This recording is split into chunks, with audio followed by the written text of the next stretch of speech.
Hi friends, welcome to meal now channel. இன்றைக்கி ரொம்ப சாஃப்டான ஒரு ஸ்நாக்ஸு, பிரேக்ஃபாஸ்ட்டு, டின்னருக்கு சாப்பிடக்கூடிய ஒரு ரெசிபி தான் பார்க்க போகிறோம்.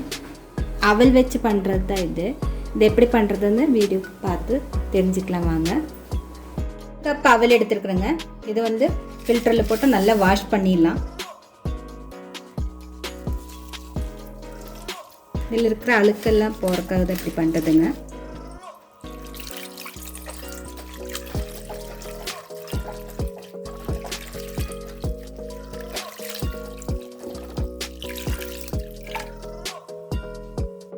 ரெண்டு நிமிஷம் ஆயிடுச்சு. தண்ணி பாருங்கள் கலங்களாக இருக்குது.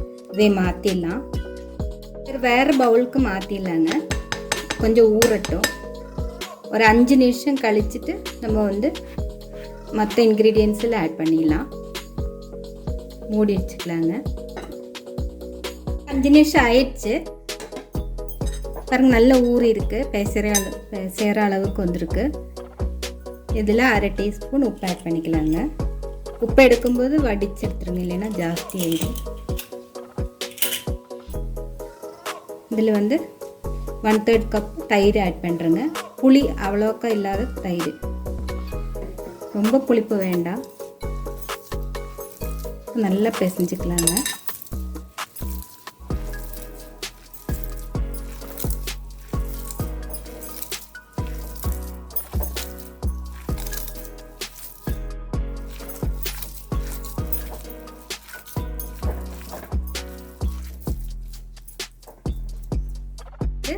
கால் கப் அளவுக்கு ரவை ஆட் பண்ணிக்கலாம். ரவை ஆட் பண்ணி மறுபடியும் ஒரு 5 நிமிஷம் ஊற வச்சிடலாங்க. ஏன்னா ரவையில் அந்த மாய்ஸ்சர் வரணும். அப்போ தான் நம்மளுக்கு சப்பாத்தி மாவு பதத்துக்கு வந்துடும். அதனால் இப்போ இது மூடி வச்சுக்கலாம். ஒரு 5 நிமிஷம் ஆயிடுச்சு. திறந்துடலாம். இப்போ நல்ல மாய்ஸ்சர் இருக்குது பாருங்கள். சப்பாத்தி மாவு பதத்துக்கு பிசையணுங்க. உங்களுக்கு சப்போஸ் தண்ணி பத்தலைன்னா 1 டேபிள் ஸ்பூன் அளவுக்கு தண்ணி ஊற்றிடுங்க. எனக்கு இது கரெக்டாக இருக்குது. நல்லா பிசையணுங்க.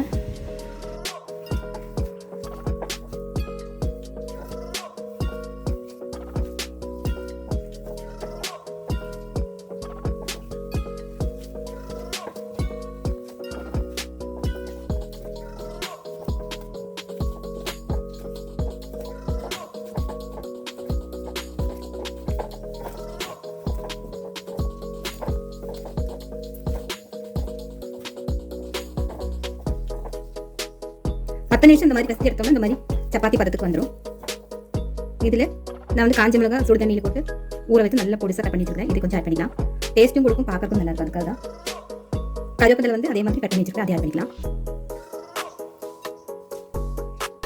இதில் 1 டேபிள் ஸ்பூன் அளவுக்கு தேங்காய் பொடிசாக துரி வச்சுருக்கேன். அதை ஆட் பண்ணிக்கலாம். இது ஆப்ஷனல் தான், உங்களுக்கு வேணும்னு ஆட் பண்ணிக்கலாம். டேஸ்ட்டு நல்லா இருக்கும். அதுக்காக எல்லாம் பிசைஞ்சிட்டு ஒன்று சேர மாதிரி எல்லாம் பிசைச்சிடலாம். உங்களுக்கு காயம் பிடிக்குன்னா காயம் கூட சேர்த்துக்குங்க. அதோட ஃப்ளேவருக்கு நல்லா இருக்கும். பாருங்க, எல்லாம் ஒன்று சேர்ந்தாச்சு. கையில் எண்ணெய் அப்ளை பண்ணிக்கோங்க. அப்போ ஒட்டாமல் நம்மளுக்கு கிடைக்கும். ஒரே அளவுக்கு ஒரு பால்ஸ் எடுத்துடலாம்.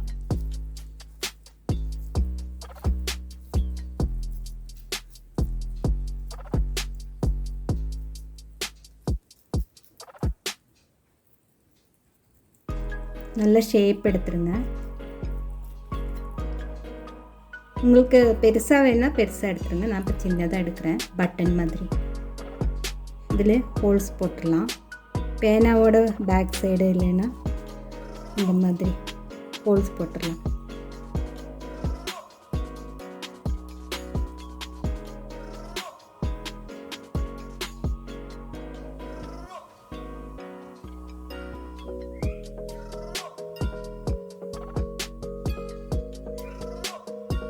இப்போ திருப்பி எடுத்துடலாம். மெதுவாக ஈவனாக வருங்க பாருங்க.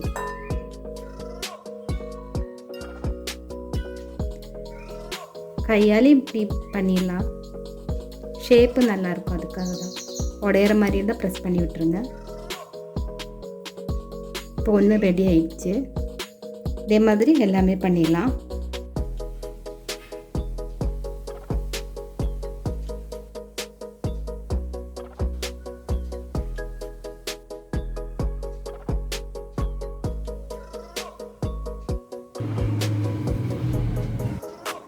இந்த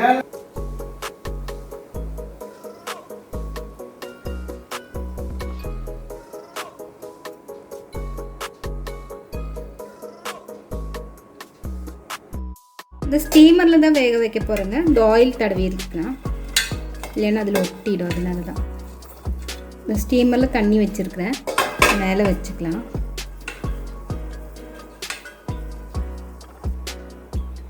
இப்போ தண்ணி சூடாயிடுச்சு. இதில் ஒவ்வொன்றா வச்சுக்கலாம். ஒரு 10 நிமிஷம் நல்லா வேக வச்சிடலாங்க, அதுக்குள்ளே ரெடி ஆகிடும். ஈஸியாக டேஸ்டியாக பண்ணக்கூடிய ஒரு ரெசிபி தான். எல்லோரும் செஞ்சு பாருங்கள். உங்கள் கமெண்ட்ஸ் எனக்கு மறக்காமல் சொல்லுங்கள்.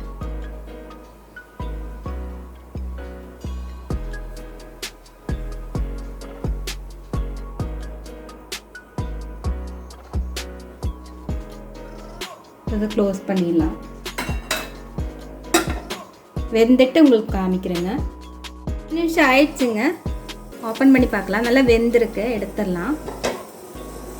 பாருங்கள், சாஃப்டாக நல்லா வெந்திருக்கு. இது நம்ம வந்து இப்படியே சாப்பிட்லாம், இல்லைன்னா தாளித்து சாப்பிட்லாம். நான் இப்போ தாளித்து காமிக்கிறேங்க. நான் வந்து 1 டீஸ்பூன் கோகனட் ஆயில் ஊற்றிருக்கிறேங்க. இதில் கடுகு தாளிச்சிடலாம். 1 டீஸ்பூன் போட்டிருக்குறேங்க. கடுகு நல்லா ஸ்ப்ளிட் ஆகட்டும்.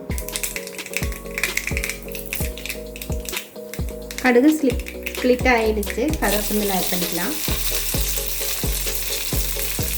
இப்போ இதில் ஆட் பண்ணி நல்லா பிரட்டி விட்டுடலாம்.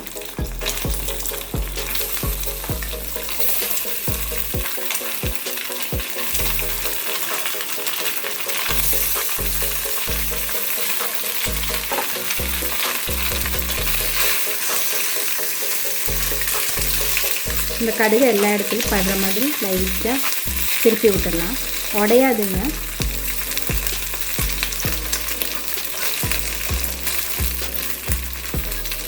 ஒரு டீஸ்பூன் ஆயிலே போதும். இது ஆல்ரெடி உடஞ்சது, அதான் இந்த மாதிரி வந்தது. இப்போ இதில் மல்லித்தலை ஆட் பண்ணிக்கலாம். அடுப்பை ஆஃப் பண்ணிடலாம். இப்போ இது ரெடி ஆகிடுச்சு. இந்த ரெசிபி எல்லாருக்கும் பிடிச்சிருக்குன்னு நினைக்கிறேங்க. பிடிச்சிருந்தால் லைக் பண்ணுங்கள், ஷேர் பண்ணுங்கள், மறக்காமல் கமெண்ட் பண்ணுங்கள். என்னோடய சேனல் புதுசாக பார்க்குறவங்களா இருந்தால் சப்ஸ்கிரைப் பண்ண மறந்துடாதீங்க. இந்த வீடியோ பார்த்ததுக்கு ரொம்ப ரொம்ப தேங்க்ஸ்.